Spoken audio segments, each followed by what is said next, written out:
Hello TET and DSC aspirants, welcome back to our channel. Last వీడియోస్లో 4 యుగాలకి సంబంధించినటువంటి important points and అలాగే bits కూడా చూసారు కదా, ప్రాక్టీస్ బిట్స్. సో ఈ వీడియోలో ఎర్రన యుగానికి సంబంధించినటువంటి ఇంపార్టెంట్ పాయింట్స్ అలాగే ప్రాక్టీస్ బిట్స్ని కూడా చూద్దాం. ఫస్ట్, ఎర్రన గారి కాలం క్రీస్తు శకం 1280 నుంచి 1360, 14వ శతాబ్దం అని కూడా అంటారు. అండ్ అలాగే తల్లిదండ్రులు పోతంబ సూరనార్యుడు. ఇంటి పేరు చదలవాడ. ఎర్రన గారి ఇంటి పేరు చదలవాడ. తాత ఎర్రపోతి సూరి. నెక్స్ట్, గురువు శంకరస్వామి. ఎర్రన గారి గురువు శంకరస్వామి. నెక్స్ట్, జన్మస్థలం నెల్లూరు జిల్లా గుడ్లూరు గ్రామం. ఎర్రన గారి జన్మస్థలం నెల్లూరు జిల్లా గుడ్లూరు గ్రామం. ఆస్థానం ప్రోలయ వేమారెడ్డి ఆస్థాన కవి. ఎర్రన ఎవరి ఆస్థాన కవి అంటే ప్రోలయ వేమారెడ్డి ఆస్థాన కవి. ఇతని యొక్క కవితా విశేషం ఏంటి అంటే సూక్తి వైచిత్రి. ఎంతో పేరు పొందిందనమాట ఎర్రన అంటే సూక్తి వైచిత్రి. సో నెక్స్ట్, ఇతని యొక్క శైలి ఏంటి అంటే వర్ణనాత్మక శైలి.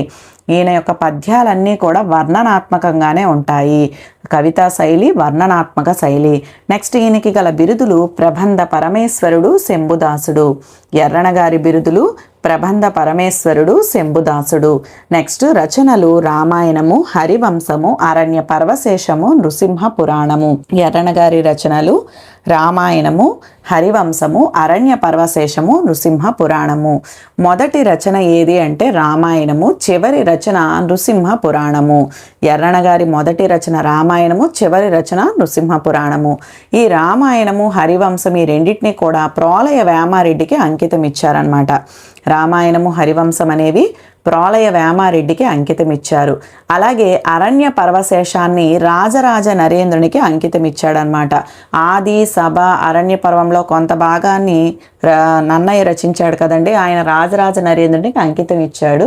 మరి ఈ సగభాగాన్ని కూడా, అరణ్య పర్వశేషాన్ని కూడా ఎర్రన రాజరాజ నరేంద్రునికి అంకితం ఇవ్వటం జరిగింది. అండ్ అలాగే నృసింహ పురాణాన్ని అహోబల నృసింహునికి అంకితం ఇచ్చాను. నృసింహ అట్లా గుర్తుపెట్టుకోండి. సో నెక్స్ట్, రచనా విశేషాలు.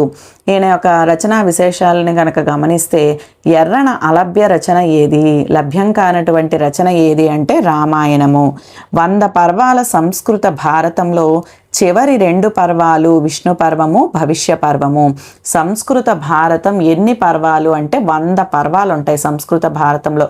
ఆంధ్ర మహాభారతంలో అయితే 18 పర్వాలు. మరి ఈ 100 పర్వాల సంస్కృత భారతంలో చివరి 2 పర్వాలు విష్ణు పర్వము, భవిష్య పర్వము. ఈ 2 పర్వాల ఆధారంగానే ఎర్రన హరివంశాన్ని రచించాడు. ఓకేనండి, విష్ణు పర్వము, భవిష్య పర్వము ఈ 2 పర్వాల ఆధారంగా ఎర్రన చేసినటువంటి రచన ఏది అంటే హరివంశము. నెక్స్ట్, ఎర్రన హరివంశాన్ని ప్రబంధము, పురాణము, మహేతిహాసమని పేర్కొన్నాడు. ఎర్రన ఈ హరివంశాన్ని ప్రబంధము, పురాణము, మహేతిహాసమని పేర్కొన్నాడు.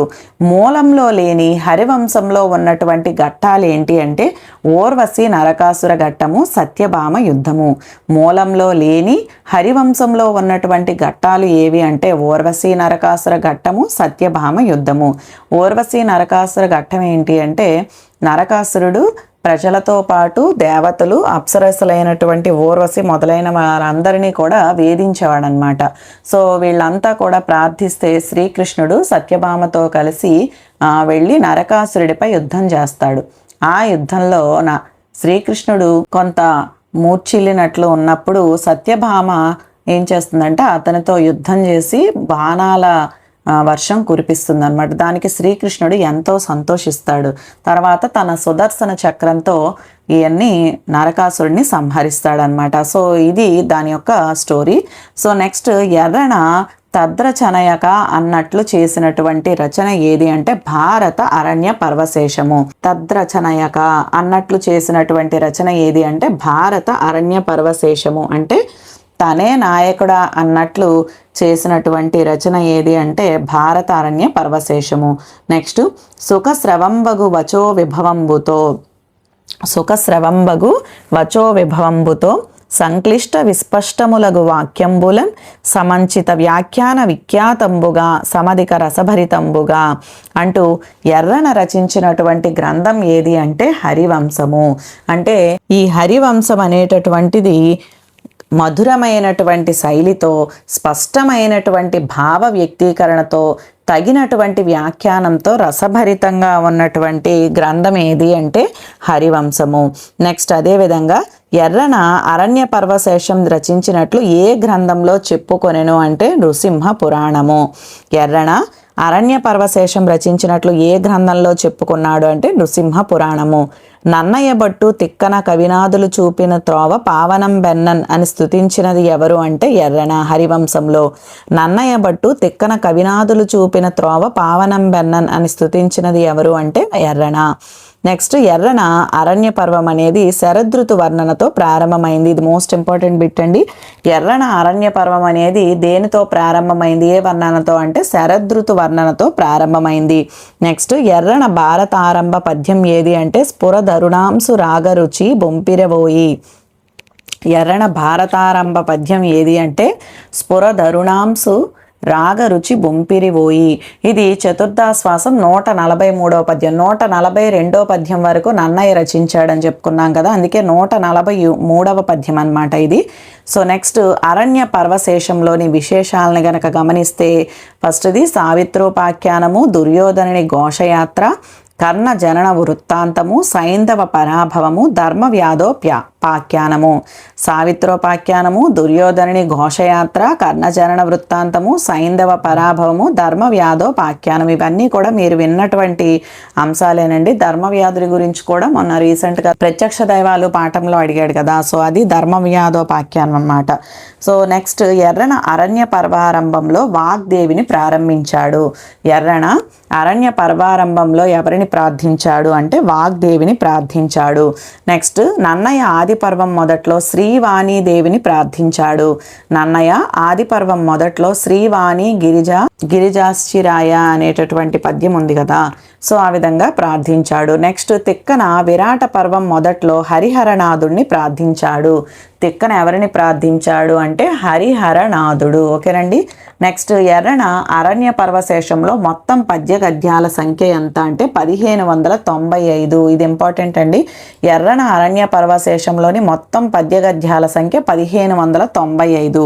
నెక్స్ట్ అరణ్య పర్వశేషంలో ఎక్కువగా వాడినటువంటి ఛందస్సు ఏది? అరణ్య పర్వశేషంలో ఎక్కువగా వాడినటువంటి ఛందస్సు ఏది అంటే మధ్యాకర. నెక్స్ట్ కుంతికి కోరుకున్నది నెరవేరే వరం ఇచ్చినది ఎవరు అంటే దుర్వాసుడు. కుంతికి కోరుకున్నది నెరవేరే వరం ఇచ్చినది దుర్వాసుడు. నెక్స్ట్ నృసింహ పురాణము. తెలుగులో తొలి క్షేత్ర మహాత్మ్య గ్రంథం ఏది అంటే నృసింహ పురాణం. ఇది మోస్ట్ ఇంపార్టెంట్ అండి. తెలుగులో తొలి క్షేత్ర మహాత్మ్య గ్రంథము నృసింహ పురాణము. మూలం, దీనికి నృసింహ పురాణానికి మూలం ఏది అంటే బ్రహ్మాండ పురాణము. నృసింహ పురాణానికి మూలం బ్రహ్మాండ పురాణము. నెక్స్ట్ నన్నె చోడుడిని తర్వాత వస్వైక్యము, రసపోషణ, వర్ణన వైభవాలతో సమగ్ర ప్రబంధ లక్షణాలతో వచ్చినటువంటి కావ్యమే నృసింహ పురాణము. నన్నెచోడి యొక్క కుమార సంభవాన్ని రాశాడు కదండి. ఈ రచన తర్వాత వస్వైక్యము, రసపోషణ, వర్ణనా వైభవాలతో సమగ్ర ప్రబంధ లక్షణాలతో వచ్చినటువంటి కావ్యం ఏది అంటే నృసింహ పురాణము. నృసింహ పురాణంలోని వృత్తాంతాలను ఒకసారి గమనిస్తే ప్రహ్లాద హిరణ్యకశిపుల ఉదంతము అందరికీ తెలిసి స్టోరీ.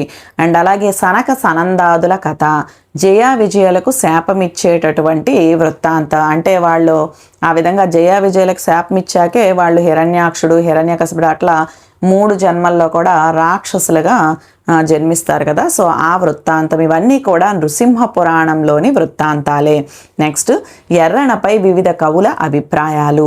ఎర్రనపై వివిధ కవుల అభిప్రాయాలు ఎట్లా ఉన్నాయంటే పరిడవింతు ప్రబంధ పరమేశ్వరినిటేవ సూక్తి వైచిత్రి నొక్కొక్క మాటు అని అన్నది ఎవరు అంటే శ్రీనాథుడు. పరిడవింతు ప్రబంధ పరమేశ్వరునిటేవ సూక్తి వైచిత్రి నొక్కొక్క మాటు అంటే ఎర్రన ప్రబంధ రచనల్లో గొప్పవాడు. అదేవిధంగా ఆయన కవిత్వము దేవవాక్కుల మధురంగా వైవిధ్యంతో అద్భుతంగా ఉంటుంది అని చెప్పాడనమాట. నెక్స్ట్ ఎర్రన రచనను పుష్పగుంఫితము అన్నది ఎవరు అంటే వేలూరి శివరామ శాస్త్రి. కరండి ఎర్రన రచనను పుష్ప గుంఫితము అన్నది ఎవరు అంటే వేలూరి శివరామ శాస్త్రి. అంటే పూలతో నిండినటువంటిది, పూల గుత్తులతో నిండినటువంటిది ఎర్రన రచన అని చెప్పాడనమాట. నెక్స్ట్ ఎర్రన శబ్ద వైచిత్రిని ప్రశంసిస్తూ జక్కన విక్రమార్క చరిత్రలో ఎర్రన శబ్ద వైచిత్రిని ప్రశంసిస్తూ జక్కన విక్రమార్క చరిత్రలో ఈ త్రైదా ప్రబంధ పరమేశ్వరుడై విరచించ శబ్ద వైచిత్రి శరణ్యము సశేషము అని స్తుతించాడు. ఈ త్రైదా ప్రబంధ పరమేశ్వరుడై శబ్ద వైచిత్రి శరణ్యము సశేషము అనే అని స్తుతించాడనమాట. దీని అర్థం ఏంటి అంటే ప్రబంధ రచనలో గొప్పవాడైనటువంటి ఎర్రన పదాల వైవిధ్యము అలాగే మరియు మాధుర్యంతో నిండినటువంటి అద్భుతమైనటువంటి కావ్యాన్ని సమృద్ధిగా రచించాడని భావం అన్నమాట. అండ్ అలాగే వల్మీక బహు వచో వైఖరి రామాయణంబు నాంధ్ర ప్రబంధంబు చేసే అని పేర్కొన్నది ఎవరు అంటే చదలవాడ మల్లన. వాల్మీక బహు వచో వైఖరి రామాయణంబు ఆంధ్ర ప్రబంధంబు చేసే అని పేర్కొన్నది ఎవరు అంటే చదలవాడ మల్లన విప్రనారాయణ చరిత్రలో పేర్కొన్నాడనమాట. అంటే దీని యొక్క భావం ఏంటి అంటే వల్మీక భవు అంటే వాల్మీక మహర్షి రచించినటువంటి రామాయణంలోని భావాన్ని రచనా శైలిని అనుసరించి ఆంధ్ర ప్రబంధాన్ని చేశాడంట. ఆంధ్ర ప్రబంధాన్ని చేశాడు అని భావం అన్నమాట. ఓకే, నెక్స్ట్ నన్నయ్య తిక్కనలతో ఎర్రనను కలిపి కవిత్రయము అనే మాటను మొట్టమొదట వాడినది ఎవరు అంటే శ్రీనాథుడు. నన్నయ్య తిక్కనలతో ఎర్రనను కలిపి కవిత్రయము అనే మాటను మొట్టమొదట వాడినది ఎవరు అంటే శ్రీనాథుడు.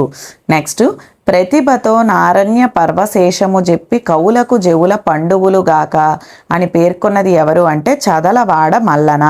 ప్రతిభతో అరణ్య పర్వశేషాన్ని చెప్పి కవుల చెవులకు పండుగగా చేశాడు అని అన్నది ఎవరంటే చదలవాడ మల్లన. నెక్స్ట్ సకల భాషా కవిత్వ విశారదుడవు సాధు సమ్మతుడవు నిత్య సౌమ్యమతివి అని ఎర్రనను అన్నది ఎవరు అంటే ప్రోలయ వేమారెడ్డి. సకల భాషా కవిత్వ విశారదుడవు సాధు సమ్మతుడవు నిత్య సౌమ్యమతివి అని ఎర్రనను అన్నది ఎవరు అంటే ప్రోలయ వేమారెడ్డి. ఇవి ఎర్రనకు సంబంధించినటువంటి విశేషాంశాలండి. And next Nachana Somana. నాచన సోమన కూడా ఎర్రన సమకాలికుడు. కాలము 14వ శతాబ్దం అంటే 1300 నుంచి 1380. ఆస్థానం ఎవరి ఆస్థాన కవి నాచన సోమన అంటే హరిహర బుక్కరాయలు. ఇది ఇంపార్టెంట్ అండి. నాచన ఎవరి ఆస్థాన కవి అంటే హరిహర బుక్కరాయలు. నెక్స్ట్ రచనలు ఉత్తర హరివంశము వసంత విలాసము హరి విలాసము. రచనలు ఉత్తర హరివంశము వసంత విలాసము హరి విలాసము. నెక్స్ట్ బిరుదులు సాహిత్య రసపోషణ సకల భాషాభూషణ సంవిధాన చక్రవర్తి సకలాగమ వేది సంపూర్ణ కీర్తి సర్వజ్ఞుడు నవీన గుణ సనాథుడు అష్టాదశ పురాణార్థవిదుడు అష్టభాషా కవిత్వ శ్రీ విలసితుడు అనేటటువంటివి నాచన సోమన గారి బిరుదులు అనమాట. ఇవి జేఎల్లో డిఎల్లో కూడా అడిగాడండి, ఇంపార్టెంట్ అనమాట. నాచన సోమన గారి బిరుదులు సాహిత్య రసపోషణ సకల భాషా భూషణ సంవిధాన చక్రవర్తి సకలాగమ వేది సంపూర్ణ కీర్తి సర్వజ్ఞుడు నవీన గుణ సనాథుడు అష్టాదశ పురాణార్థవిదుడు అష్టభాషా కవిత్వ శ్రీ విలసితుడు అనేవి ఈయన యొక్క బిరుదులు. నెక్స్ట్ నాచన సోమన గూర్చి తెలిపేటటువంటి శాసనం ఏది అంటే పెంచుకల దిన్నె శాసనం. నాచన సోమన గూర్చి తెలిపే శాసనం ఏది అంటే పెంచుకల దిన్నె శాసనం. అన్ని విధాల తిక్కన వారసత్వం దక్కించుకున్నటువంటి కవి ఎవరు అంటే నాచన సోమన. అన్ని విధాల తిక్కన వారసత్వాన్ని దక్కించుకున్న కవి నాచన సోమన. రెడ్డి రాజ్యానికి అంటే రెడ్డి రాజ్య స్థాపకుడు ప్రోలయ వేమారెడ్డి అండి. ఈ రెడ్డి రాజ్యానికి ప్రథమ ఆస్థాన కవి ఎవరు అంటే ఎర్రన అయినట్లే. విజయనగర ఆస్థానానికి ప్రధాన కవి ఎవరు అంటే నాచన సోమన. విజయనగర ఆస్థాన ప్రధాన కవి నాచన సోమన. నెక్స్ట్ నాచన సోమన గారి రచనా విశేషాలని గనక గమనిస్తే మొదటిది ఉత్తర హరివంశము. ఉత్తర హరివంశము అంకితము హరిహరనాథునికి అంకితం ఇచ్చారనమాట. ఈ ఉత్తర హరివంశాన్ని ఎవరికి అంకితం ఇచ్చాడు? హరిహరనాథునికి. ఇందులోని నాయకుడు ఎవరు అంటే శ్రీకృష్ణుడు. నాయకుడు శ్రీకృష్ణుడు. ఆశ్వాసాల సంఖ్య ఉత్తర హరివంశంలోని ఆశ్వాసాలు 6. అందులో ప్రధాన ఘట్టాలను గనక గమనిస్తే నరకాసుర సంహార వృత్తాంతము, బ్రాహ్మణ మృత శిశువుని శ్రీకృష్ణుడు బ్రతికించుట, శ్రీకృష్ణుడు సంతానార్థి అయి కైలాసానికేగి శివునితో వరం పొందుట, పౌండ్రక వాసుదేవ వృత్తాంతము, హంసడింబకోపాఖ్యానము, ఉషా పరిణయము మొదలైనటువంటివి అన్నమాట. ఇందులోని ప్రధాన ఘట్టాలు నరకాసుర సంహార వృత్తాంతము, బ్రాహ్మణ మృత శిశువుని శ్రీకృష్ణుడు బ్రతికించుట, శ్రీకృష్ణుడు సంతానార్థి అయి కైలాసానికేగి శివునితో వరం పొందుట, పౌండ్రక వాసుదేవ వృత్తాంతము, హంసడింబకోపాఖ్యానము, ఉషా పరిణయము మొదలైనటువంటివి. ఈ పై 6 ఘట్టాలు కూడా 6 ఆశ్వాసాల్లో 6 ఆశ్వాసాలు అని చెప్పుకున్నాం కదా ఉత్తర హరివంశంలో. ఈ 6 ఆశ్వాసాల్లో కూడా 6 ఘట్టాలు వరుసగా ఉన్నాయన్నమాట. నెక్స్ట్ ఉత్తర హరివంశం అనేది గ్రంథంలో పైకి వైష్ణవ భక్తిలాగా కనిపించిన అది హరిహరాద్వైతాన్ని వర్ణించేదే. ఉత్తర హరివంశం అనేది గ్రంథంలో పైకి వైష్ణవ భక్తి కనిపించిన అది హరిహర ద్వైతాన్ని వర్ణించేదే. ఈ గ్రంథంలో వర్ణించబడినటువంటి నగరం ఏది అంటే అమరావతి. ఈ గ్రంథంలో వర్ణించబడినటువంటి నగరము అమరావతి. ఈ గ్రంథం నరకునిపై విజయంతో ప్రారంభమై బాణుని జయించుటతో ముగిస్తుంది. ఈ గ్రంథం అనేది నరకునిపై విజయంతో ప్రారంభమై బాణుని జయించటంతో ముగుస్తుంది. హరిజూచున్ హరిజూచు జూచుకములందంద మందార కేసర మాల మకరంద అనే నాచన సోముని పద్యాన్ని చూసి పరుజూచున్ వరుజూచు నొంప నలరింప అనే పద్యాన్ని పోతన రచించారు. హరిజూచున్ హరిజూచు జూచుకములందంద మందార కేసర మాల మకరంద అనే నాచన సోముని పద్యాన్ని చూసి పరుజూచున్ వరుజూచు నొంప నలరింప అనే పద్యాన్ని పోతన రచించారు. నెక్స్ట్ ఈ గ్రంథంలో వదిలివేయబడినటువంటి రమణీయమైనటువంటి ఘట్టం ఏది అంటే రుక్మిణీ కళ్యాణం. ఉత్తర హరివంశంలో వదిలివేయబడినటువంటి రమణీయ ఘట్టము రుక్మిణీ కళ్యాణము. నెక్స్ట్ వన్, నాచన సోమనపై వివిధ కవుల అభిప్రాయాలు ఎట్లా ఉన్నాయో చూద్దామండి. నాచన సోమనపై వివిధ కవుల అభిప్రాయాలు. అలికంబున అక్షిని దాచినట్టి సర్వజ్ఞుడు అని నాచన సోమనను కీర్తించినది ఎవరు అంటే చిన్నయ్య సూరి నీతి చంద్రికలో కీర్తించాడనమాట. అలికంబున అక్షిని దాచినట్టి, అక్షి అంటే అర్థం ఏంటండి? కన్ను కదా. అలికంబున, అలి అంటే తుమ్మెద, కంబున అంటే తామరకాడ, తామరకాడలో తుమ్మెద దాక్కున్నట్లుగా 3వ కన్నును దాచినటువంటి సర్వజ్ఞుడెవరు? శివుడు. అతనితో పోల్చాడనమాట. శివునితో నాచన సోమనను కీర్తించినది ఎవరు అంటే చిన్నయ్య సూరి నీతి చంద్రికలో కీర్తించాడు ఈ విధంగా. నెక్స్ట్, ఒకడు నాచన సోమన యుక్కి ఉండు అని పేర్కొని, అంటే నాచన సోమన అందరికంటే గొప్ప కవి అని పేర్కొని సోమన గురించి ఎన్నో విషయాలు తెలిపినది ఎవరు అంటే విశ్వనాథ సత్యనారాయణ. నెక్స్ట్, రస ప్రవాహమున ఎర్రన ఎందున్నంత బిగువు నిర్మలత సోమనాథుని ఎడలేవు అని అన్నది ఎవరు అంటే రాళ్లపల్లి అనంతకృష్ణ శర్మ. రస ప్రవాహమున ఎర్రన ఎందున్నంత బిగువు నిర్మలత సోమనాథుని ఎడలేవు అని అన్నది రాళ్లపల్లి అనంతకృష్ణ శర్మ. అంటే ఎర్రన రచనల్లో ఉండేటటువంటి రస ప్రవాహము, అతని రచనలో ఉండేటటువంటి ఆ స్వచ్ఛత, ఇవన్నీ కూడా సోమనాథుని రచనల్లో లేవు అని అన్నది ఎవరు అంటే రాళ్లపల్లి అనంతకృష్ణ శర్మ. నెక్స్ట్, ఎర్రన సమకాలికల్ని గురించి గమనిస్తే మొదటివాడు కుమారసింగ భూపాలుడు. ఈయన గొప్ప సాహిత్య పోషకుడు. కుమారసింగ భూపాలుడు గొప్ప సాహిత్య పోషకుడు. ఇతని యొక్క రచనలు రసార్ణవ సుధాకరము. రసార్ణవ సుధాకరము అనేది అలంకార శాస్త్రం అండి. అండ్ అలాగే సంగీత సుధాకరము. సంగీత సుధాకరము అనేది నాట్య గ్రంథము. 3వది కందర్ప సంభవము. కందర్ప సంభవము అనేది బాణము. కువలయావలి అనేటటువంటిది నాటిక. కువలయావలి అనేటటువంటిది నాటిక. నెక్స్ట్, చమత్కార చంద్రికను రాసినది ఎవరు అంటే విశ్వేశ్వర కవి. చమత్కార చంద్రికను రాసినది విశ్వేశ్వర కవి. నెక్స్ట్, అమర కోసమునకు వ్యాఖ్యానము రాసినది ఎవరు అంటే బొమ్మకంటి అప్పయామాత్యుడు. ఇది ఇంపార్టెంట్ బిట్ అండి. అమర కోసమునకు వ్యాఖ్యానము రాసినది బొమ్మకంటి అప్పయామాత్యుడు. మీకు ఏవైతే ఇంపార్టెంట్ అని చెప్తున్నానో, రిపీటెడ్గా మళ్ళీ చెప్తున్నానో, సో అట్లాంటివి మీరు ఖచ్చితంగా ఎస్ఏ తెలుగు వాళ్ళు ఎవరైతే నా వీడియోస్ చూస్తున్నారో వాళ్ళు ఖచ్చితంగా అవి చదువుకుంటే సరిపోతుందండి. ఎందుకంటే నేను కొంచెం డెప్త్ లెవెల్లోనే, అంటే JLDL వాళ్ళకి కూడా మళ్ళీ ప్రత్యేకంగా వేరే వీడియోస్ చేయాలి అంటే కష్టం కాబట్టి సో కొంచెం డెప్త్గా ఇస్తున్నాను. మీకైతే ఏ లెవెల్లో అయితే ఇంపార్టెంట్ పాయింట్స్ అని చెప్తున్నానో అవి మీరు చదువుకుంటే సరిపోతుంది. అండ్ అట్లాగే మీకు షార్ట్స్లో కూడా నేను సాహిత్యానికి సంబంధించి చాలా బిట్స్ అన్నీ కూడా మనకి ఇంకా 25 డేస్ అయితే ఉంది. ఆ 25 డేస్లో వీలైనన్ని మీకు సాహిత్యానికి సంబంధించినటువంటి షార్ట్స్లో ఇంపార్టెంట్ అండ్ అలాగే ప్రీవియస్ బిట్స్ ఏవైతే ఉన్నాయో అవి నేను అప్లోడ్ చేస్తూ ఉంటాను. సో వాచ్ చేయండి ఖచ్చితంగా. So next Ravipati Tripurantakudu. రావిపాటి త్రిపురాంతకుని యొక్క అసలు పేరు రావిపాటి తిప్పన. ఇతడు శైవ మతస్థుడు. రావిపాటి తిప్పన శైవ మతస్థుడు. నెక్స్ట్ రచనలు త్రిపురాంతకోదాహరణము, మదన విజయము, అంబికా శతకము, చంద్రావళి, ప్రేమాభిరామం.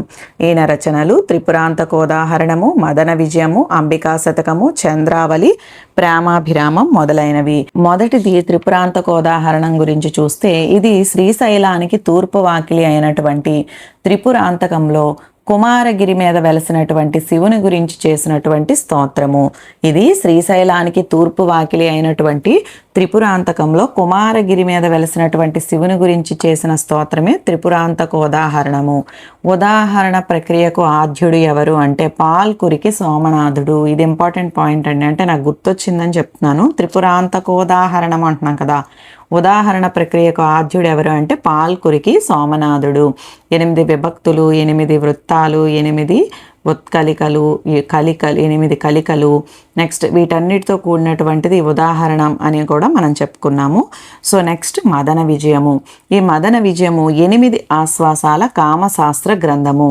ఈ మదన విజయం అనేది 8 ఆశ్వాసాల కామశాస్త్ర గ్రంథము. సంస్కృత కుక్కోకంలోని అంశాలు ఇందులో అనుకరించబడ్డాయి. సంస్కృత కుక్కోకంలోని అంశాలు ఇందులో అనుకరించబడ్డాయి. తెలుగు కుక్కోకం రాసినటువంటి కూచిరాజు ఎర్రన. తెలుగు కుక్కోకం ఎవరు రాశారండి? కూచిరాజు ఎర్రన. ఇతను గ్రంథాదిన కామశాస్త్ర రచయితల్లో రావిపాటి త్రిపురాంతకుని కూడా పేర్కొని స్తుతించాడు. ఈయన తెలుగు కుక్కోకం రాశారు కదండి. సో ఈయన గ్రంథంలో కామశాస్త్ర రచయితల్లో రావిపాటి త్రిపురాంతకుడిని గురించి కూడా పేర్కొని ఈయన స్తుతించడం జరిగిందనమాట. సో నెక్స్ట్ అంబికా శతకము. ఈ అంబికా శతకం యొక్క మకుటము అంబిక. అంబికా శతకం ఒకటము అంబిక. ఇందులో ఏమున్నాయి అంటే పార్వతీ పరమేశ్వరుని యొక్క లీలలు ఉంటాయండి. శృంగార ప్రధానంగా ఉంటుంది. అండ్ చంద్రతారావళి. చంద్రతారావళి మకుటము చంద్రారోహిణి వల్లభ. ఇది చాటుకృతి. చాటువులంటే అప్పటికప్పుడు ఆసుగా చెప్పటం కదండి. సో చాటుకృతి అనమాట ఈ చంద్రతారావళి అనేటటువంటిది. నెక్స్ట్ ప్రేమాభిరామం. ఇది సంస్కృత వీధి నాటక ప్రక్రియ. ప్రేమాభిరామం అనేది సంస్కృత వీధి నాటక ప్రక్రియ. దీనిని శ్రీనాథుడు క్రీడాభిరామం అనే పేరున తెనిగించాడు అనమాట. ఇది కూడా మోస్ట్ ఇంపార్టెంట్ బిట్ అండి. శ్రీనాథుడు అంటే ప్రేమాభిరామం ఎవరిది? త్రిపురాంతకుడిది. ఈ త్రిపురాంతకుని యొక్క ప్రేమాభిరామాన్ని ఏ పేరున తెనిగించాడు అంటే క్రీడాభిరామం. అభిరామం అభిరామం రెండు ఒకేలా వస్తాయి, గుర్తుపెట్టుకోండి. So next Ganapanaryudu. ఈయన యొక్క రచన సర్వశాస్త్ర మంజరి. గణపనార్యుడి యొక్క రచన సర్వశాస్త్ర మంజరి. సర్వశాస్త్ర మంజరి ద్విపదలో ఉన్నటువంటి వేదాంత కృతి. ఈ సర్వశాస్త్ర మంజరి అనేది ద్విపదలో ఉన్నటువంటి వేదాంత కృతి. ఇందులో యోగ శాస్త్రాలన్నీ కూడా వివరించబడ్డాయి. గణపనార్యుడు సర్వశాస్త్ర గ్రంథాన్ని గూర్చి గణపనార్యుడి యొక్క సర్వశాస్త్ర గ్రంథాన్ని గురించి మొదట చెప్పినది ఎవరు అంటే నేలటూరి వెంకటరమణయ్య. ఎవరండి? నేలటూరి వెంకటరమణయ్య. నెక్స్ట్ దోనయామాత్యుడు. దోనయామాత్యుడి యొక్క రచన సస్యానందము. దోనయామాత్యుడి యొక్క రచన సస్యానందము. ఇది వర్షశాస్త్ర గ్రంథం అన్నమాట. ఇది వర్షశాస్త్ర గ్రంథం. దీనిలో ఎన్ని ఆశ్వాసాలు ఉన్నాయి అంటే 4 ఆశ్వాసాలు ఉన్నాయి. నెక్స్ట్ కర్షకులకు ఉపయోగపడేటటువంటి అనేక విషయాలు ఉన్నటువంటి గ్రంథం ఇది. కర్షకులకు ఉపయోగపడేటటువంటి అనేక విషయాలు ఉన్నటువంటి గ్రంథం ఇది. ఇందులో ఏం తెలియజేస్తుంది ఈ గ్రంథము అంటే ఏ గ్రహాలు ఏ ఇళ్లల్లో ఉన్నప్పుడు వర్షం కురుస్తుందో ఇందులో జ్యోతి శాస్త్రం ప్రకారము చెప్పాడనమాట. ఏ గ్రహాలు ఏ ఇళ్లల్లో ఉన్నప్పుడు వర్షం కురుస్తుందో జ్యోతి శాస్త్రం ప్రకారం చెప్పాడు. ఇతను ఈ గ్రంథాన్నే కాకుండా సర్వలోకాశ్రయం అనేటటువంటి గ్రంథాన్ని కూడా రాశాడు. ఓకేనండి. దోనయామాత్యుడు సస్యానందము అనేటటువంటి రచనే కాకుండా సర్వలోకాశ్రయము అనే రచనని కూడా చేశారు. సో నెక్స్ట్ చిమ్మపూడి అమరేశ్వరుడు, ఈయన యొక్క రచన విక్రమసేనము. చిమ్మపూడి అమరేశ్వరుడి యొక్క రచన విక్రమసేనము, ఇది శృంగార ప్రబంధము. శరభాంకలింగ శతకాన్ని రచించినది ఎవరు అంటే శరభాంకుడు. శరభాంకలింగ శతకాన్ని రచించినది శరభాంకుడు. నెక్స్ట్ పెద్దయామాత్యుడు, ఈయన అవధాన కవిత్వానికి ఆద్యుడు. పెద్దయామాత్యుడు అవధాన కవిత్వానికి ఆద్యుడు.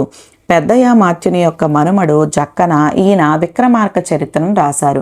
విక్రమార్క చరిత్రను రాసినది జక్కన. ఇతను ఎవరి మనమడు అంటే పెద్దయామాత్యుడి యొక్క మనమడు అనమాట. నెక్స్ట్ శ్రీగిరి కవి, ఈయన యొక్క రచనలు నవనాథ చరిత్ర, శ్రీరంగ మహాత్మ్యము, శ్రీగిరి శతకము. శ్రీగిరి కవి గారి రచనలు నవనాథ చరిత్ర, శ్రీరంగ మహాత్మ్యము, శ్రీగిరి శతకము. అయితే ఇవన్నీ కూడా అలభ్య రచనలే. అండ్ అలాగే నవనాథ చరిత్రని గౌరణ కూడా రాశారు. మీకు ఇచ్చినటువంటి ఒకవేళ ఎగ్జామ్లో ఇటువంటి క్వశ్చన్ ఇచ్చాడు అనుకోండి, ఈ క్వశ్చన్ ఇచ్చేటప్పుడు నవనాథ చరిత్రను రాసినది శ్రీగిరి కవి అని ఉంటే అదే పెట్టండి, లేదా గౌరణ అని ఇచ్చాడు అనుకోండి గౌరణ అనే ఆప్షన్ పెట్టండి. రెండు ఇస్తే ఏ మరియు బి అట్లా ఇవ్వచ్చు. ఓకేనండి. సో నవనాథ చరిత్రను గౌరణ కూడా రచించారనమాట. సో నెక్స్ట్ అదేవిధంగా భాస్కర రామాయణము. మనం ఆల్రెడీ తిక్కన యుగంలో రంగనాథ రామాయణం గురించి చెప్పుకున్నాం. గోన బుద్ధారెడ్డి ఆ కాలానికి చెందినటువంటి వాడు కాబట్టి సో మనం ఈ ఎర్రన యుగంలో భాస్కర రామాయణము అట్లాగే ఇంకా కొన్ని రామాయణాలు ఏంటో చూద్దామండి. సో భాస్కర రామాయణంలో మొత్తం కాండల సంఖ్య 6. గుర్తుపెట్టుకోండి, తెలుగు రామాయణంలో ఎక్కడ చూసినా మనకి 6 కాండలే కనిపిస్తాయి, కానీ వాల్మీకి రామాయణంలో 7 కాండలు ఉంటాయి. ఓకేనండి. సంస్కృత రామాయణం, వాల్మీకి రామాయణంలో 7 కాండలు ఉంటాయి. తెలుగు రామాయణాలన్నిట్లో కూడా 6 కాండలే ఉంటాయి. సో ఈ 6 కాండల్లో బాల, కిష్కింద, సుందరకాండ, బాల, కిష్కింద, సుందరకాండ ఈ 3 కూడా మల్లికార్జున భట్టు రాయటం జరిగిందనమాట. ఈ మల్లికార్జున భట్టు ఎవరు? భాస్కరుని యొక్క పుత్రుడు. అండ్ అలాగే అయోధ్యకాండ, అయోధ్యకాండని రాసినది కుమార రుద్రదేవుడు. అయోధ్యకాండను రాసినది కుమార రుద్రదేవుడు. ఈయన భాస్కరుని యొక్క శిష్యుడు. భాస్కరుని శిష్యుడు, అలాగే సాహిని మారణ కుమారుడు. కుమార రుద్రదేవుడు సాహిని మారణ యొక్క కుమారుడు.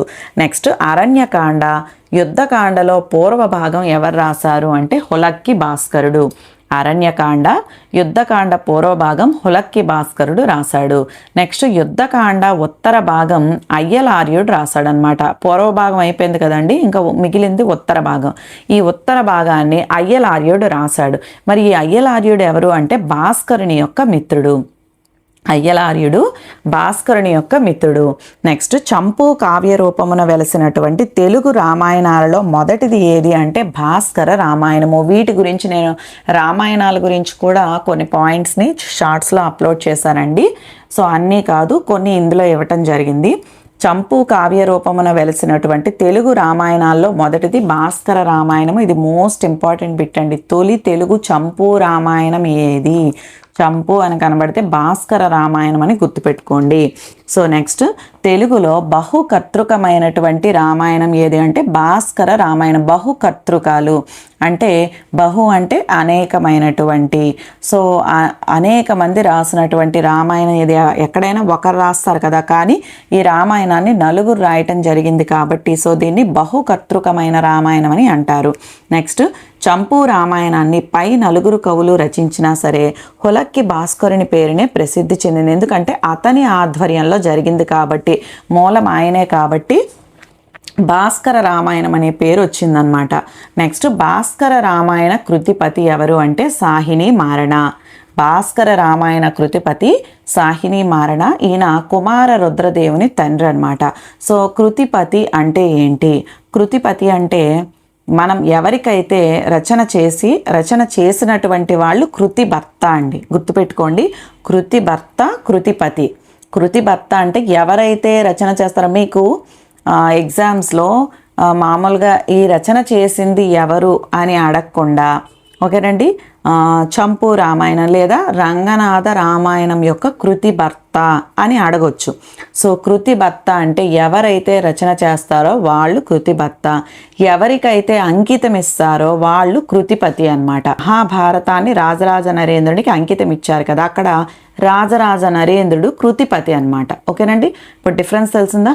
కృతిపతి అంటే మనం ఎవరికైతే అంకితం ఇస్తామో వాళ్ళు, కృతిభర్త అంటే ఎవరైతే రచన చేస్తారో వాళ్ళు అనమాట. అయితే ఈ భాస్కర రామాయణ కృతిపతి ఎవరు అంటే సాహిని మారణ. నెక్స్ట్ భాస్కర రామాయణంలో అధిక భాగం రచించినటువంటి మల్లికార్జుడు అంటే ఎవరండి? మల్లికార్జున భట్టు భాస్కరుని యొక్క కుమారుడు. ఈయన అధిక భాగాన్ని రచించాడు, గుర్తుపెట్టుకోండి. అధిక భాగాన్ని రచించింది ఎవరంటే మల్లికార్జున భట్టు. ఈయన హులక్కి భాస్కరుడి యొక్క కుమారుడు. ఇతను వ్యాకరణ శాస్త్రంలో దిట్ట. నెక్స్ట్ తెలుగులో పుత్ర మిత్ర శిష్య సహితముగా రచింపబడిన రామాయణం ఏది అంటే భాస్కర రామాయణము. తెలుగులో పుత్ర మిత్ర శిష్య సహితముగా రచించబడిన రామాయణం భాస్కర రామాయణం. ఈ భాస్కర రామాయణం కథానువాద పద్ధతి. భాస్కర రామాయణం కథానువాద పద్ధతి. భాస్కర రామాయణంలోని పద్యాల సంఖ్య సుమారు 6000. భాస్కర రామాయణంలోని పద్యాల సంఖ్య సుమారు 6000. భాస్కర రామాయణ కవుల దృష్టి కావ్య దృష్టి. భాస్కర రామాయణంలోని కవుల దృష్టి కావ్య దృష్టి. హులక్కి భాస్కరుడిని కవిత్రయంతో పోల్చినది ఎవరు అంటే శ్రీనాథుడు. హులక్కి భాస్కరుడిని కవిత్రయంతో పోల్చినది శ్రీనాథుడు. నెక్స్ట్ మొల్ల రామాయణం గురించి తీసుకుంటే ఈమె 16వ శతాబ్దానికి చెందినటువంటి కవయిత్రి. మొల్ల ఆతుకూరి మొల్ల 16వ శతాబ్దానికి చెందినటువంటి కవయిత్రి. ప్రథమాంధ్ర సంగ్రహ రామాయణ కర్త ఎవరు అంటే మొల్ల. ప్రథమాంధ్ర సంగ్రహ రామాయణ కర్త మొల్ల. 6 కాండములలో పద్య కావ్యముగా రామాయణాన్ని రచించారు. ఓకేనండి, 6 కాండములలో పద్య కావ్యముగా రామాయణాన్ని రచించారు. మనం ఇదివరకే చెప్పుకున్నాం, అన్ని రామాయణాలు కూడా 6 కాండలే. సంస్కృత రామాయణం మాత్రం 7 కాండలు. నెక్స్ట్ మొల్ల రామాయణాన్ని ఎవరికి అంకితం ఇచ్చారు అంటే శ్రీరామునికి అంకితం ఇచ్చారు. మొల్ల రామాయణాన్ని శ్రీరామునికి అంకితం ఇచ్చారు. మొల్ల శ్రీకంఠ మల్లేశ్వరుని ప్రసాదము వలన తనకు కవితాశక్తి అబ్బిందని తెలిపింది. ఆతుకూరి మొల్ల ఏం చెప్పారు? ఎవరి ప్రసాదం వలన తనకు కవితాశక్తి అబ్బిందని తెలిపిందంటే శ్రీకంఠ మల్లేశ్వరుడు. నెక్స్ట్ మొల్ల తండ్రి ఆతుకూరి కేసనశెట్టి శివభక్తి పరాయణుడు. మొల్ల తండ్రి ఆతుకూరి కేసనశెట్టి శివభక్తి పరాయణుడు. తన కవితకు చదువు కాక భక్తి శక్తియే కారణమన్నది ఎవరు అంటే ఆతుకూరి మొల్ల. తన కవితకు చదువు కాక భక్తి శక్తియే కారణమన్నది మొల్ల. తేనె సోకనోరు తీయనగు రీతిగా కావ్యముండవలెనని తెలిపినది ఎవరు అంటే మొల్ల. తేనె సోకనోరు తీయనగు రీతి అని కావ్యముండవలెను అని తెలిపినది ఎవరు అంటే మొల్ల. నెక్స్ట్ ఉన్నాడు లెస్స రాఘవుడు కంటింజానకి పూర్ణచంద్రవదనన్ కళ్యాణి నాలంకలో అనే పద్యాల్లో క్రియలతో పద్యాలను ప్రారంభించింది. ఈ పాయింట్ కూడా ఇంపార్టెంట్ అండి.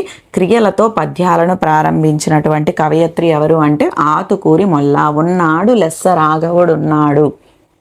అండ్ అలాగే కంటింజానకి పూర్ణచంద్రవదనన్ కళ్యాణి నాలంకలో. సో ఈ పద్యాల్లో క్రియతో స్టార్ట్ అయింది కదండి. సో ఇట్లా క్రియతో పద్యాలను ప్రారంభించినది ఎవరు అంటే ఆతుకూరి మొల్ల. సుడిగొని రామపాదములు సోకిన ధూళి వహించి రాయియే అని నది దగ్గర శ్రీరాముని పాదాలు కడుగుతూ గుహుడు పద్యం చెప్పాడు. సుడిగొని రామపాదములు సోకిన ధూళి వహించి రాయియే అని నది దగ్గర శ్రీరాముని పాదాలు కడుగుతూ ఎవరు చెప్పారు అంటే గుహుడు ఈ పద్యాన్ని చెప్పాడు. నెక్స్ట్ మొల్ల శైలి మృదు మధుర శైలి. మొల్ల శైలి మృదు మధుర శైలి. త్రిజట స్వప్న వృత్తాంతాన్ని మొల్ల యుద్ధకాండలో ఎంతో చక్కగా వర్ణించారనమాట. త్రిజట స్వప్న వృత్తాంతాన్ని మొల్ల యుద్ధకాండలో ఎంతో చక్కగా వర్ణించారు. మనకి 6th క్లాస్ పాఠంలో కూడా ఉంది కదండి. సో నెక్స్ట్ మొల్ల అనే పదానికి అర్థం బొండు మల్లె మల్లె పువ్వు. మొల్ల అనే పదానికి అర్థం బొండు మల్లె మల్లె పువ్వు. నెక్స్ట్ మొల్ల కుమ్మర కొలజ అని ప్రతీత. మొల్ల కుమ్మర కొలజ అనేటటువంటి అంటే కుమ్మర స్త్రీ అనేటటువంటిది అని ప్రతీతి అన్నమాట. నెక్స్ట్ మరికొన్ని తెలుగు రామాయణాలని గనక గమనిస్తే తిక్కన నిర్వచనోత్తర రామాయణము, ఎర్రన రామాయణం అలభ్యమండి. అయ్యలరాజు రామభద్రుడు 16వ శతాబ్దానికి చెందినటువంటి వాడు. ఈయన రాసినటువంటిది రామాభ్యుదయము. ఈయన ఇది ఎవరికి అంకితం ఇచ్చారు అంటే గొబ్బూరి నరసరాజుకి అంకితం ఇచ్చారనమాట. ఎవరికి అంకితం ఇచ్చారండి? గొబ్బూరి నరసరాజుకు. నెక్స్ట్ కంకంటి పాపరాజు. కంకంటి పాపరాజు 18వ శతాబ్దానికి చెందినటువంటి వాడు. ఈయన రాసినటువంటిది ఉత్తర రామాయణము. ఉత్తర రామాయణాన్ని రాసినది కంకంటి పాపరాజు. ఇది ఎవరికి అంకితం ఇచ్చారు అంటే మదన గోపాల స్వామికి అంకితం ఇచ్చారు. మదన గోపాల స్వామికి అంకితం ఇచ్చారు. నెక్స్ట్ సీరము సుభద్రాంబ. సీరము సుభద్రాంబ ఈమె ఏ రామాయణాన్ని రాశారు అంటే సుభద్రా రామాయణాన్ని రాశారు.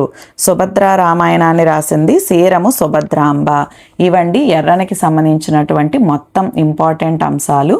సో నెక్స్ట్ ఎర్రన యుగానికి సంబంధించినటువంటి ప్రాక్టీస్ బిట్స్ని చూద్దాం. ఫస్ట్ వన్, ఎర్రన బిరుదు కానిది. ఆప్షన్స్: ఏ శంభుదాసుడు, B Prabandha Parameshwarudu, C Shankaraswami, D Bhavyacharitamu. Correct option C Shankaraswami. Next, Errana తన భారత అరణ్య పర్వశేషాన్ని ఎవరికి అంకితం ఇచ్చాడు? ఎర్రన తన భారత అరణ్య పర్వశేషాన్ని ఎవరికి అంకితం ఇచ్చాడు? ఆప్షన్స్: ఏ రాజరాజ నరేంద్రునికి, బి ప్రోలయ వేమారెడ్డికి, సి అహోబల నృసింహస్వామికి, డి హరిహరనాథునికి. కరెక్ట్ ఆప్షన్ ఏ రాజరాజ నరేంద్రునికి. నెక్స్ట్, స్ఫుర దరుణాంసు రాగరుచి బొంపిరవోయి అనే పద్యంతో ఎర్రన భారత అరణ్య పర్వశేషాన్ని ప్రారంభించారని పేర్కొన్నవారు. స్ఫుర దరుణాంసు రాగరుచి బొంపిరవోవా అనే పద్యంతో ఎర్రన భారత అరణ్య పర్వశేషాన్ని ప్రారంభించారని పేర్కొన్నవారు. Options: A Ahobala Panditudu, B Pingali Lakshmikantam, C Appakavi, D Srinathudu. Correct option C Appakavi. చాలా వరకు మనం ముందు ఇంపార్టెంట్ పాయింట్స్లో చెప్పుకున్నవే కొన్ని బిట్స్ రెడీ చేశానండి. సో మరికొన్ని మీకు ఏవైతే ఎక్స్ప్లెనేషన్ ఇవ్వలేదు అనుకుంటున్నానో సో అవి ఎక్స్ప్లెనేషన్ ఇస్తాను. ఎందుకంటే ప్రతిదానికి మళ్ళీ ఇస్తే వీడియో చాలా లెందీగా అయిపోతుంది, చూసే వాళ్ళకి మీకు కూడా ఇబ్బందిగా ఉంటుంది కాబట్టి. సో నెక్స్ట్, ఎర్రనను సర్వమార్గేచ్ఛ విధాతృండు అని కీర్తించిన వారు. ఎర్రనను సర్వమార్గేచ్ఛ విధాతృండు అని కీర్తించిన వారు. Options: A Pingali Lakshmikantam, B Viswanatha Satyanarayana, C Srinathudu, D Chadalavada Mallana. Correct option B Viswanatha Satyanarayana. Next, మహాభారతంలో కర్ణ జనన వృత్తాంతం వచ్చే పర్వాలు. మహాభారతంలో కర్ణ జనన వృత్తాంతం వచ్చే పర్వాలు: ఆ ఆది పర్వం, ఆ కర్ణ పర్వం, ఈ అరణ్య పర్వం, ఈ ఉద్యోగ పర్వం. ఆప్షన్స్: ఏ ఆ, బి ఆ ఈ, సి ఆ ఈ, డి ఆ ఈ. కరెక్ట్ ఆప్షన్ సి ఆ ఈ. నెక్స్ట్, మహాభారతానికి పూరణ గ్రంథం.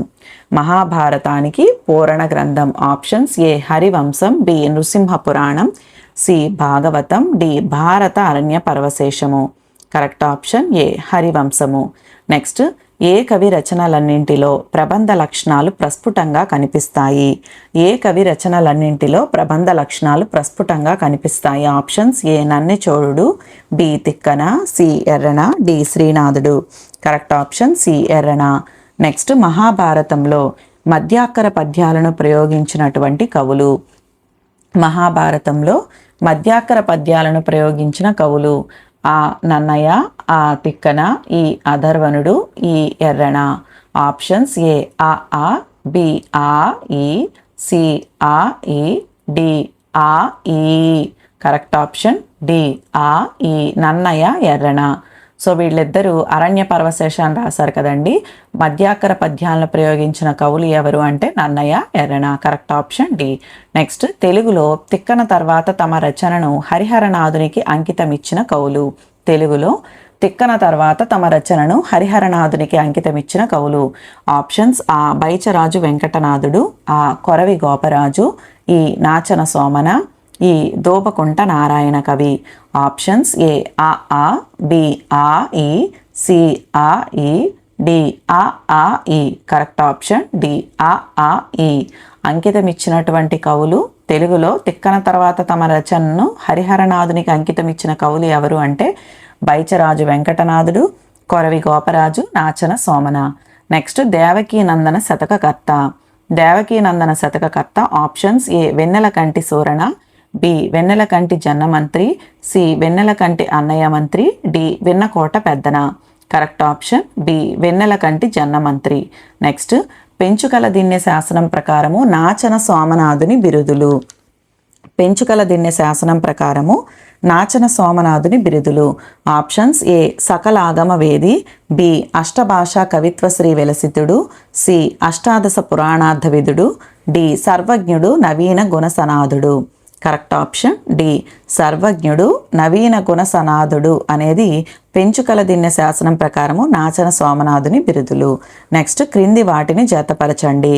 ఆ అయోధ్యకాండ, ఆ అరణ్యకాండ, ఈ సుందరకాండ, ఈ యుద్ధకాండ శేషభాగము. 1 హులక్కి భాస్కరుడు, 2 మల్లికార్జున భట్టు, 3 కుమార రుద్రదేవుడు, 4 అయ్యలార్యుడు.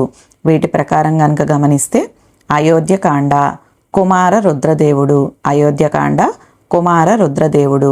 నెక్స్ట్ అరణ్యకాండ హులక్కి భాస్కరుడు, అరణ్యకాండ హులక్కి భాస్కరుడు. నెక్స్ట్ అలాగే బాల కిష్కింద, ఇక్కడైతే ఇవ్వలేదు కానీ బాల కిష్కింద సుందరకాండ అయితే మల్లికార్జున భట్టు. తర్వాతది యుద్ధకాండ శేషభాగం ఎవరు అంటే అయ్యలార్యుడు, యుద్ధకాండ శేషభాగం అయ్యలార్యుడు. వీటి ప్రకారం కరెక్ట్ ఆప్షన్ సి. నెక్స్ట్ క్రింది వాటిలో సరి అయిన జతను గుర్తించండి. క్రింది వాటిలో సరి అయిన జతను గుర్తించండి. ఏ నన్నయ్య ధ్వని మార్గము, బి తిక్కన రస మార్గము, సి ఎర్రన ప్రబంధ మార్గము. డి పైవన్నీ సరి అయినవే. కరెక్ట్ ఆప్షన్ డి పైవన్నీ సరి అయినవి. నెక్స్ట్ క్రింది వాటిలో సరికాని దానిని గుర్తించండి. క్రింది వాటిలో సరికాని దానిని గుర్తించండి. ఆప్షన్స్ ఏ వ్యాస భారతంలో కథానాయకుడు ధర్మరాజు, బి తిక్కన భారతంలో కథానాయకుడు అర్జునుడు, సి పంపకవి భారతంలో కథానాయకుడు భీముడు, డి నన్నయ్య భారతంలో కథానాయకుడు ధర్మరాజు. సో వీటిలో సరికానిది అడిగాడండి. కరెక్ట్ ఆప్షన్ సి పంపకవి భారతంలో కథానాయకుడు భీముడు. ఇది సరికాదనమాట, మిగతా 3 సరి అయినవి. నెక్స్ట్ తెలుగు భాష పలుకుబడి వాక్య నిర్మాణంలో ఆధునికతను సంతరించుకున్నటువంటి తెలుగు సాహిత్య యుగము. తెలుగు భాష పలుకుబడి వాక్య నిర్మాణంలో ఆధికతను సంతరించుకున్నటువంటి తెలుగు సాహిత్య యుగము. ఆప్షన్స్ ఏ తిక్కన యుగము, బి శ్రీనాథ యుగము, సి ఎర్రన యుగము, డి నన్నయ్య యుగము. కరెక్ట్ ఆప్షన్ సి ఎర్రన యుగము. నెక్స్ట్ వన్ ఆంధ్ర మహాభారతంలో అత్యధిక ఆశ్వాసాలు ఉన్నటువంటి పర్వాలు వరుసగా. ఆంధ్ర మహాభారతంలో అత్యధిక ఆశ్వాసాలు ఉన్న పర్వాలు వరుసగా ఆప్షన్స్ ఏ ఆది సభ అరణ్య పర్వాలు, బి ఆది అరణ్య శాంతి పర్వాలు, సి ఆది సభ శాంతి పర్వాలు, డి విరాట ఉద్యోగ భీష్మ పర్వాలు. అత్యధిక ఆశ్వాసాలు ఉన్నటువంటి పర్వాలు ఏవి అంటే కరెక్ట్ ఆప్షన్ బి ఆది అరణ్య శాంతి పర్వాలు. ఈ 3 కూడా అత్యధిక ఆశ్వాసాలు ఉన్నటువంటి పర్వాలు. సో నెక్స్ట్ క్రింది వాటిలో సరి అయిన జతను గుర్తించండి. క్రింది వాటిలో సరి అయిన జతను గుర్తించండి. ఆప్షన్స్ ఏ నవనాథ చరిత్ర శ్రీగిరి కవి, బి సర్వశాస్త్ర మంజరి గణపనార్యుడు, సి విష్ణు పురాణం పశుపతి నాగనాథుడు. డి పైవన్నీ సరి అయినవి. కరెక్ట్ ఆప్షన్ డి పైవన్నీ సరి అయినవి. నెక్స్ట్ కొరవి సత్యనారాయణకు ఆంధ్ర కవితా పితామహుడు అని బిరుదు ఉన్నట్లు ఏ గ్రంథంలో కనిపిస్తుంది? కొరవి సత్యనారాయణకు ఆంధ్ర కవితా పితామహుడు అని బిరుదు ఉన్నట్లు ఏ గ్రంథంలో కనిపిస్తుంది అంటే options A Uttara Harivamshamu, B Simhasana Dvatrimsika, C Shivayoga సారము, డి మను చరిత్ర. Correct option B Simhasana Dvatrimshika. Next క్రింది వాటిలో సరి అయినది. క్రింది వాటిలో సరి అయినది ఆప్షన్స్ ఏ కథాకథన శైలి నన్నయ్య, బి నాటకీయ శైలి తిక్కన, సి వర్ణనాత్మక శైలి ఎర్రన, డి పైవన్నీ సరి అయినవే. కరెక్ట్ ఆప్షన్ డి పైవన్నీ సరి అయినవి. కథాకథన శైలి నన్నయ్యది, నాటకీయ శైలి అంటే తిక్కనది, వర్ణనాత్మక శైలి అంటే ఎర్రన. వర్ణనాత్మక శైలి అన్నా, సూక్తి వైచిత్రి అన్నా, ప్రబంధం అన్నా సరే ఎర్రన అని గుర్తుపెట్టుకోండి. నెక్స్ట్ ఆంధ్ర మహాభారతంలో అతి చిన్న పర్వాలను వరుస క్రమంలో అమర్చండి. ఆంధ్ర మహాభారతంలో అతి చిన్న పర్వాలను వరుస క్రమంలో అమర్చండి. ఆప్షన్స్ ఏ మహాప్రస్థానిక పర్వము, స్వర్గారోహణ పర్వము, మౌసల ఆశ్రమవాస పర్వం, బి స్వర్గారోహణ మౌసల ఆశ్రమవాస మహాప్రస్థానిక పర్వము, సి ఆశ్రమవాసము మౌసల స్వర్గారోహణ మహాప్రస్థానిక పర్వము, D Mahaprasthanika Mausala Swargarohana Ashramavasa. Correct option A Mahaprasthanika పర్వము, తర్వాత స్వర్గారోహణ పర్వం, తర్వాత మౌసల పర్వం, తర్వాతది ఆశ్రమవాస పర్వము. నెక్స్ట్ తొలి తెలుగు క్షేత్ర మహాత్మ్య కావ్యము. తొలి తెలుగు క్షేత్ర మహాత్మ్య కావ్యము, ఇది ఇంపార్టెంట్ అండి. ఆప్షన్స్: ఏ కాశీఖండము, బి భీమేశ్వర పురాణము, సి కాళహస్తీశ్వర మహాత్మ్యము, డి నృసింహ పురాణము. కరెక్ట్ ఆప్షన్ డి నృసింహ పురాణము. నెక్స్ట్, పోతన వలె శ్రీకృష్ణుని బాల్య క్రీడలను వర్ణించినటువంటి ఎర్రన కావ్యము. పోతన వలె శ్రీకృష్ణుని యొక్క బాల్య క్రీడలను వర్ణించిన ఎర్రన కావ్యము. ఆప్షన్స్: ఏ రామాయణము, బి హరివంశము, సి నృసింహ పురాణము, D Bharata Aranya Parvaseshamu. Correct option B Harivamshamu. Next, భాస్కర రామాయణంలోని కొన్ని పద్యాలు ఎర్రన రామాయణంలోనివేనని భావించినటువంటి పండితుడు. భాస్కర రామాయణంలోని కొన్ని పద్యాలు ఎర్రన రామాయణంలోనివేనని భావించిన పండితుడు. Options: A Rallapalli Anantakrishna Sharma, B Korada Ramakrishnayya, C Veturi Prabhakara Sastri, D Pingali Lakshmikantam. Correct option C Veturi Prabhakara Sastri. Next, Errana భారతారణ్య పర్వశేషంలోని ఉపాఖ్యానాలు. ఎర్రన భారతారణ్య పర్వశేషంలోని ఉపాఖ్యానాలు. ఆప్షన్స్: ఆ దుర్యోధనుని ఘోషయాత్ర, ఆ ఉదంకోపాఖ్యానము, ఈ సావిత్రోపాఖ్యానము, ఈ ధర్మవ్యాధోపాఖ్యానము. ఏ ఆ, బి ఆ ఈ, సి ఆ ఈ, డి ఆ ఈ. కరెక్ట్ ఆప్షన్ డి ఆ ఈ. దుర్యోధనుని ఘోషయాత్ర, సావిత్రోపాఖ్యానము, ధర్మవ్యాధోపాఖ్యానం, ఈ మూడు కూడా ఎర్రన భారతారణ్య పర్వశేషంలోని ఉపాఖ్యానాలు. నెక్స్ట్, నాచన సోమన ఏ రచనలో జాజర పాటలను గురించి ప్రస్తావించారు? నాచన సోమన ఏ రచనలో జాజర పాటలను గురించి ప్రస్తావించారు? జాజర పాటలను గురించి ప్రస్తావించినది ఎవరు అని కూడా అడగొచ్చండి నాచన సోమన. మరి ఏ రచనలో ప్రస్తావించారు అనేది చూద్దాం. Options: A Vasanta Vilasamu, B Uttara Harivamshamu, C Harivilasamu, D Vishnu Puranamu. Correct option A Vasanta Vilasamu. Next, ఆంధ్ర మహాభారతంలోని అతిపెద్ద పర్వాలు. ఆంధ్ర మహాభారతంలోని అతిపెద్ద పర్వాలు. ఆప్షన్స్: ఏ ఆది అనుశాసనిక అరణ్య శాంతి పర్వం, బి ఆది అరణ్య శాంతి అనుశాసనిక, సి శాంతి అరణ్య అనుశాసనిక ఆది, డి అరణ్య ఆది అనుశాసనిక శాంతి పర్వాలు. కరెక్ట్ ఆప్షన్ సి శాంతి అండి. ఫస్ట్ అతిపెద్ద పర్వం శాంతి పర్వం, తర్వాత అరణ్య పర్వం, తర్వాత అనుశాసనిక పర్వం, తర్వాత ఆది పర్వం. నెక్స్ట్, భాస్కర రామాయణంలోని అవాల్మీక అంశాలు. భాస్కర రామాయణంలోని అవాల్మీక అంశాలు అంటే వాల్మీకి రామాయణంలో లేనటువంటి అంశాలేంటి? ఆ తార రాముని శపించుట, ఆ జంబుమాలి వృత్తాంతము, ఈ హనుమ క్షేమ సమాచార వృత్తాంతము, ఈ త్రిజట స్వప్న వృత్తాంతము. ఆప్షన్స్: ఏ ఆ, బి ఆ ఈ, సి ఆ ఈ, డి ఆ ఈ. కరెక్ట్ ఆప్షన్ సి ఆ ఈ. భాస్కర రామాయణంలోని అవాల్మీక అంశాలు అంటే వాల్మీకి రామాయణంలో లేనటువంటి అంశాలేంటి? భాస్కర రామాయణంలో ఉన్న అంశాలు ఏంటంటే తార రాముని శపించటము, హనుమ క్షేమ సమాచార వృత్తాంతము. నెక్స్ట్, ఎర్రనకు ప్రబంధ పరమేశ్వరుడు అని బిరుదు రావటానికి గల కారణము. ఎర్రనకు ప్రబంధ పరమేశ్వరుడు అనే బిరుదు రావటానికి గల కారణము. ఆప్షన్స్: ఏ నాటకీయ శైలి, బి కథాకథన నైపుణ్యము, సి వర్ణనా నైపుణ్యము, డి సూక్తి వైచిత్రి. కరెక్ట్ ఆప్షన్ సి వర్ణన నైపుణ్యము. సో ఇవండి ఎర్రనకి సంబంధించినటువంటి ఇంపార్టెంట్ పాయింట్స్ అండ్ అలాగే ప్రాక్టీస్ బిట్స్. సో నెక్స్ట్ వీడియోలో శ్రీనాథ యుగానికి సంబంధించినటువంటి ప్రాక్టీస్ బిట్స్ ఇంపార్టెంట్ పాయింట్స్తో కలుద్దాము.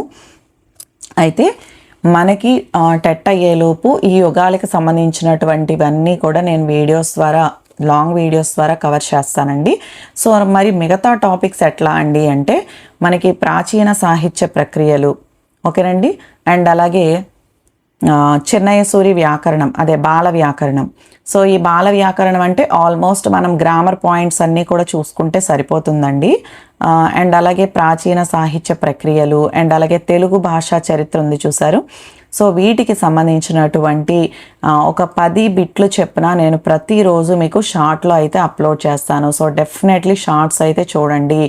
దాంతో పాటుగా ఈ పాయింట్స్ కూడా కవర్ అవుతాయి. ఎవరైతే ఇన్ సర్వీస్ టీచర్స్ ఉన్నారో అండ్ అలా ఇన్ సర్వీస్ టీచర్స్ ఎవరైతే ఉన్నారో వాళ్ళందరూ ఖచ్చితంగా పాస్ అవుతారండి. సో ఈ వీడియోస్ కనుక చూస్తే.